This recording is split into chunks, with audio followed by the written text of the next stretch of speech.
Welcome to S9 TV. ముందుగా headlines చూద్దాం.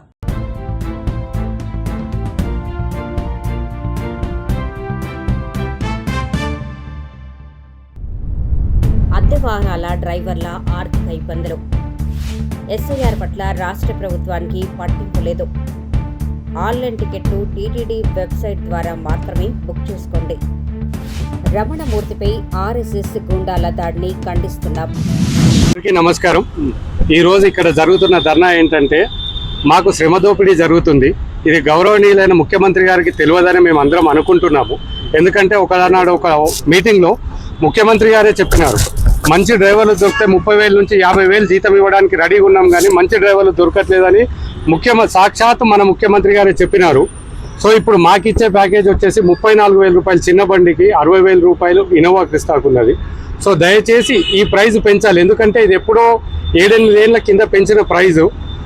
దీనికి ఇప్పుడు 8 సంవత్సరాల కింద లాస్ట్ ఫిక్స్ చేసిన ప్రైస్, అప్పటికిప్పటికి ధరలు చాలా పెరిగినాయి. అప్పుడు పెట్టినప్పుడు 44 రూపాయల డీజిల్ ఉండేది, డ్రైవర్లు 5,000 రూపాయలకు వచ్చేది. ఇప్పుడు కనీస డ్రైవర్ వేతనం 20 నుంచి 25,000 ఉంది. 103 రూపాయల 85 పైసలు ఈరోజు డీజిల్ రేట్ ఉంది. పెట్రోల్ కూడా అంతనే ఉంది. సో పెట్రోల్ కూడా పెరిగిపోతుంది. దయచేసి మా బాధను అర్థం చేసుకొని, మేము పెళ్ళం పుస్తకాలు తీసుకొచ్చి ఎక్కడెక్కడి నుంచో అప్పులు తీసుకొచ్చి బ్రతుకు తెరువు కోసం దీంట్లో గ్యారంటీగా ఉంటుంది గవర్నమెంట్ దగ్గర నుంచి ఎట్లాంటి డబ్బులు పోవని చెప్పేసి మేము నడిపిస్తున్నాము. ఖచ్చితంగా మా శ్రమ దోపిడీ రేవంత్ రెడ్డి గారికి తెలియదు, సీఎం గారికి తెలియదని అనుకుంటున్నాము. తొందరలో మా బాధలని తీర్చాలని మేము మా అందరి తరఫున కోరుకుంటున్నాం. Mohammed Abdul Nabi driver HMDA Telangana hire vehicle association తరపు నుండి ఎస్ఐఆర్ స్పెషల్ ఇంటెన్సివ్ రివిజన్ దేశవ్యాప్తంగా కూడా చాలా అనుమానాలు ఉన్నాయి. రెండోది మన రాష్ట్రంలో కూడా స్టార్ట్ అయింది. వాళ్ళు ఏంటంటే ఈ నెల 25వ తేదీన లాస్ట్ డేట్ అన్నారు. అది సరిపోదు, 6 months ఎక్స్టెండ్ చేయండి ఒకటి. రెండో నా ప్రధానమైనటువంటి డిమాండ్ ఏంటంటే, మీరు ఎవరినైతే ఇచ్చినటువంటి అధికారులు ఉన్నారో ఆ మ్యాన్ పవర్ ప్రాపర్గా లేరు. మీరు ఒక బూత్ కలిపితే రఫ్లీ 1,400 ఓట్ల వరకు ఉంటాయి, 900 to 1,100 వరకు ఉంటాయి. కానీ ఒక బిఎల్ఓ చేసే పని కాదని. రెండోది దాంట్లో షిఫ్టింగ్ ఉన్నాయి. 2002లో ఎవరు ఉన్నారు అనేటువంటి వివరాలు మీరు అడుగుతున్నారు. రెండోది ఇప్పుడు ఉన్నటువంటి వాళ్ళని వెరిఫై చేసుకోవడం, కొత్త ఎన్రోల్మెంట్ జరగడం, డెత్ అయిన వాళ్ళని వాళ్ళ నుంచి తీసేయడం, ఇవి రకరకాల ఇష్యూస్ ఉన్నాయి. కాబట్టి మీరు 6 months ఎక్స్టెండ్ చేయండి ఒకటి. ఒక బూత్ కనీసం 4 గ్రూపుల కింద మీరు డివైడ్ చేయండి. రెండోది ఏంటంటే, ఫర్ ఎగ్జాంపుల్ ఆంధ్రప్రదేశ్ స్టేట్, అక్కడ ఏంటంటే ఒక ఎలక్షన్ కమిషన్ మీద వాళ్ళు భారం మొదలుకుంటే ఏం చేశారు, గవర్నమెంట్లో ఉన్న వేరియస్ డిపార్ట్మెంట్ వాళ్ళని ఇన్కార్పొరేట్ చేశారు వీళ్ళకు. ఇక్కడ ఈ ప్రభుత్వానికి పట్టనట్టు ముఖ్యమంత్రి గారికి ఏమో బూతు మాటలు తిట్టే దాంట్లో ఉన్నంత టైము ఇటువంటి విషయాలలో లేవు. ఇదేంటంటే మనిషి జీవితం మీద ఆధారపడి ఉన్నది. ఓటు ఎస్ఐఆర్ అంటే అందరూ ఏమనుకుంటారు అంటే, ఓటు ఉంటుందా ఓటు పోతుందా అని. సబ్జెక్ట్ అది కానే కాదు. నేను బతుకున్నా, నేను ఒక మనిషిని, నా ఇల్లు ఇక్కడ ఉన్నది, నాకు అనేకమైనటువంటి ఒకటి పాస్పోర్ట్, రెండోది గవర్నమెంట్ స్కీమ్స్, లేదు రేషన్ కార్డ్, ఎలక్ట్రిసిటీ పర్మిషన్, ఇవన్నీ కూడా ఆ మనిషి లైఫ్ మీద డిపెండ్ అయి ఉన్నటువంటిది. అందరూ ఏమనుకుంటారు అంటే ఇది ఓట్ల కోసం అనుకుంటారు. ఓట్ల కోసం కాదు, అది ఒక పార్ట్. అందరి భక్తులకు కూడా, వెంకటేశ్వర స్వామి భక్తులు, కలియుగ దేవుడు అందరికి కూడా ఒకటే చెప్పేది, టికెట్లు, ఆన్లైన్ టికెట్లు మన టీటీడీ వెబ్సైట్ ద్వారానే బుక్ చేయండి. చాలా వాళ్ళు సోషల్ మీడియాలో రకరకాలుగా ప్రచారం రకరకాలుగా చేస్తూ ఉంటారు. అవన్నీ కూడా నమ్మొద్దండి. టికెట్ల కోసం అడ్డదారిన వెళ్ళొద్దండి. రూమ్ బుకింగ్ కానీ లేకపోతే టికెట్కి సంబంధించిన కానీ టీటీడీ అఫీషియల్ వెబ్సైట్, టీటీడీ మనకి కాల్ సెంటర్ ఉంటుంది.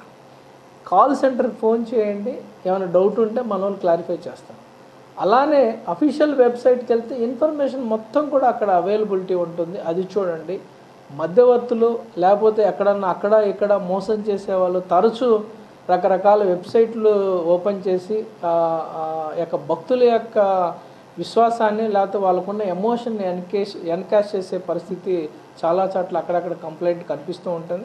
ఒకటే అందరి భక్తులకు కూడా, మీరు టీటీడీ వెబ్సైట్ మాత్రమే చూడండి. టీటీడీ వెబ్సైట్లో రిలీజ్ చేసేది మాత్రమే బుక్ చేయండి. ఏమైనా ఇన్ఫర్మేషన్ కావాలంటే టీటీడీ వెబ్సైట్కి మాత్రమే విజిట్ చేయండి. కానీ మిగతా వాటి ఇంకా ఏమైనా డౌట్ కావాలంటే మన కాల్ సెంటర్కి ఫోన్ చేసి అడిగితే అన్ని క్లారిఫికేషన్ ఇవ్వడం జరుగుతుంది.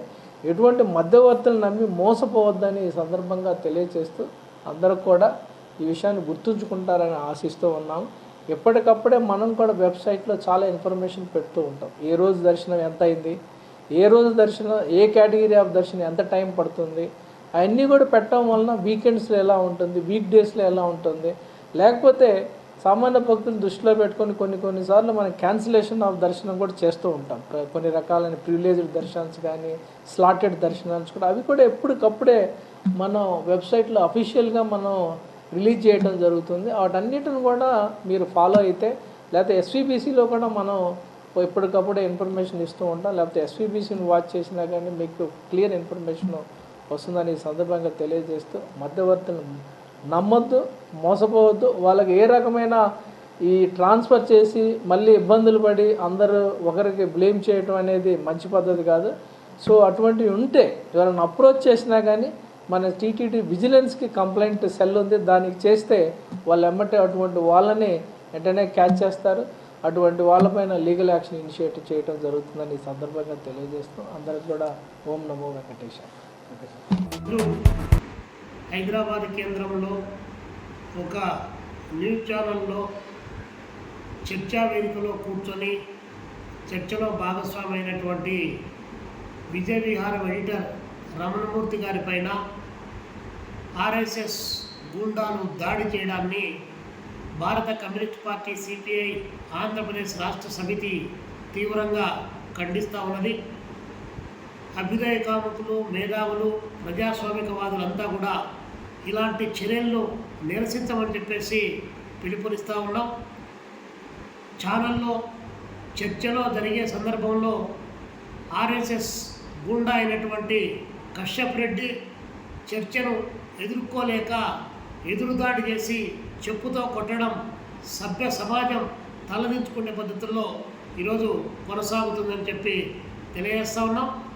నిజంగా భారత ప్రధానమంత్రి నరేంద్ర మోడీ గారు హైదరాబాదు పర్యటనకు వచ్చినటువంటి సందర్భంలో వేసినటువంటి పత్రికల్లో వచ్చినటువంటి అడ్వర్టైజ్మెంట్స్లో వాస్తవంగా అన్ని ఫోటోలు పెట్టి శ్రీకృష్ణుని తల లేపి అందులో నరేంద్ర మోడీ గారి బొమ్మను వచ్చేటువంటి పద్ధతుల్లో చేసినటువంటిది ప్రపంచమంతా వీక్షించింది. కశ్యప్ రెడ్డి గారు తన యొక్క మతబలముతో తను దాడి చేసినంత మాత్రాన దాన్ని ఎవరు చూడలేదని చెప్పి అనుకోవడం పొరపాటు. హిందూ మతం పైన కానీ, హిందూ ధర్మాలపైన కానీ, ధార్మిక వ్యవస్థలపైన కానీ ఏమాత్రం నమ్మకం లేనటువంటి సంస్థ ఆర్ఎస్ఎస్, దానికి ప్రతిరూపం కశ్యప్ రెడ్డి లాంటి వాళ్ళు అన్నటువంటిది తేటతెల్లమవుతా ఉంది.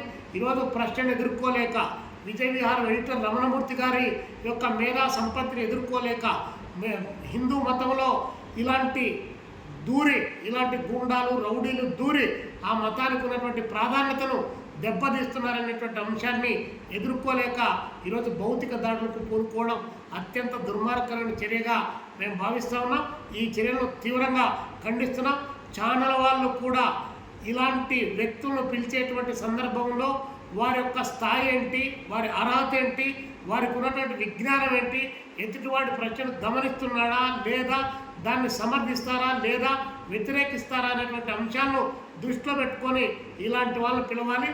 అట్లా కాకుండా ఇలాంటి దుర్మార్గంగా దాడి చేసినటువంటి వ్యక్తులను పిలవడం ద్వారా ఆ ఛానల్ ప్రతిష్టలు కూడా దెబ్బతింటాయని చెప్పేసి ఈ సందర్భంగా తెలియజేస్తూ రమణమూర్తి గారి పైన జరిగినటువంటి దాడిని ఇది అభ్యుదయ కాముకులపైన, ప్రజాస్వామికవాదులపైన, మేధావులపైన చర్చలాగా స్వీకరించేటువంటి వ్యక్తులపైన జరిగేటువంటి దాడిగా భావిస్తున్నాం. ప్రశ్నను సహించలేనటువంటి వ్యవస్థను పెంచిపోస్తున్నటువంటి ఆర్ఎస్ఎస్ సంఘ సంచాలకుల చర్యలను తీవ్రంగా నిరసిస్తూ అతన్ని వెంటనే అరెస్టు చేయాలని చెప్పి కూడా ఆంధ్రప్రదేశ్ సిపిఐ రాష్ట్ర సమితిగా డిమాండ్ చేస్తూ ఉన్నాం. ఇంతటితో వార్తలు సమాప్తం. మరిన్ని అప్డేట్స్ కోసం చూస్తూనే ఉండండి S9 TV న్యూస్.